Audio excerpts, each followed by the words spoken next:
महाभारत युद्ध के बाद जब गंधारी ने अपने 100 पुत्रों की मृत्यु देखी तो उन्होंने श्री कृष्ण को श्राप दिया।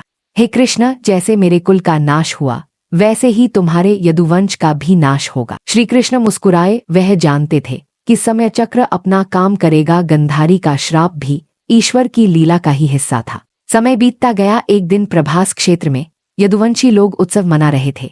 वहीं आपस में विवाद हुआ। शराब के नशे में चूर होकर यदुवंशियों ने आपस में लड़ाई शुरू कर दी। अपने ही भाई बंधु एक दूसरे की हत्या करने लगे। जब युद्ध थमा तब तक पूरा यदुवंश समाप्त हो चुका था। अब श्री कृष्ण को भी अपने इस अवतार को पूर्ण करना था। वे जंगल में अकेले चल पड़े। प्रभास के एक शांत जंगल में पीपल के पेड़ के नीचे लेट गए। वहां के एक शिकारी ने दूर से उनके पद्म समान चरण देखे जो हिरण के कान जैसे प्रतीत हुए। शिकारी का नाम था जरा।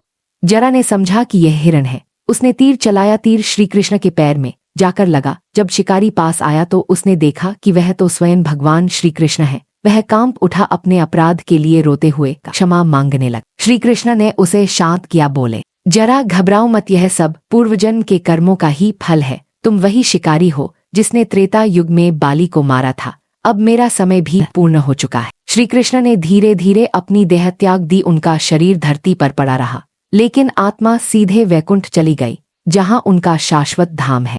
उनके प्रस्थान के बाद द्वारका नगरी भी समुद्र में डूब गई। यदुवंश समाप्त हो गया और कलयुग का प्रारंभ हुआ। इस कहानी में श्री कृष्ण ने संसार को यह सिखाया कि चाहे अवतार ही क्यों न हो, शरीर नश्वर है, केवल आत्मा अमर है। कर्म, समय और ईश्वर की लीला सब पर समान रूप से लागू होते हैं।